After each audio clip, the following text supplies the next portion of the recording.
বর্তমান বিশ্বে স্বাস্থ্য খাতের এক নতুন আতঙ্কের নাম অ্যান্টিবায়োটিক প্রতিরোধী ছত্রাক ক্যান্ডিডা অরিয়াস। বিশ্ব স্বাস্থ্য সংস্থা এই ছত্রাককে অত্যন্ত বিপজ্জনক হিসেবে চিহ্নিত করেছে। সম্প্রতি ভারতের কাউন্সিল অব মেডিকেল রিসার্চ এবং আমেরিকার centre for disease control and prevention জানিয়েছে এই ছত্রাকটি প্রচলিত অ্যান্টিফাঙ্গাল ওষুধের বিরুদ্ধে প্রতিরোধ গড়ে তুলেছে, ফলে চিকিৎসা করা প্রায় অসম্ভব হয়ে পড়েছে। এই ছত্রাক মূলত আক্রান্ত ব্যক্তির সংস্পর্শ কিংবা হাসপাতালের চিকিৎসার সরঞ্জাম থেকে ছড়ায়।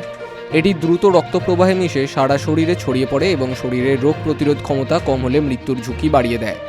বিশেষ করে যারা দীর্ঘদিন ভেন্টিলেশনে আছেন বা হৃদরোগ ও কিডনির সমস্যায় ভুগছেন তারা সবচেয়ে বেশি ঝুঁকিতে রয়েছেন। সংক্রমণের ফলে ঘন ঘন জ্বর, গায়ে র্যাশ, কানে ব্যথা বা পুঁজ এবং মারাত্মক শ্বাসকষ্ট দেখা দিতে পারে। অনেক ক্ষেত্রে এটি রক্তে মিশে সেপসিস তৈরি করে, যা প্রাণঘাতী হতে পারে। চিকিৎসকদের মতে যত্রতত্র অ্যান্টিবায়োটিক খাওয়ার অভ্যাস ছত্রাককে আরও শক্তিশালী করে তুলেছে। এর থেকে বাঁচতে আক্রান্ত ব্যক্তিকে আইসোলেশনে রাখা এবং পরিচ্ছন্নতা বজায় রাখা জরুরি। বাইরে থেকে ফিরে হাত পা ধোয়া, শুকনো জামাকাপড় পরা এবং লক্ষণ দেখা দিলেই দ্রুত চিকিৎসকের পরামর্শ নেওয়া উচিত। সময় মতো সচেতন না হলে এই সুপারবাগ জনস্বাস্থ্যের জন্য বড় বিপর্যয় ডেকে আনতে পারে। Bureau report, big news Bangla.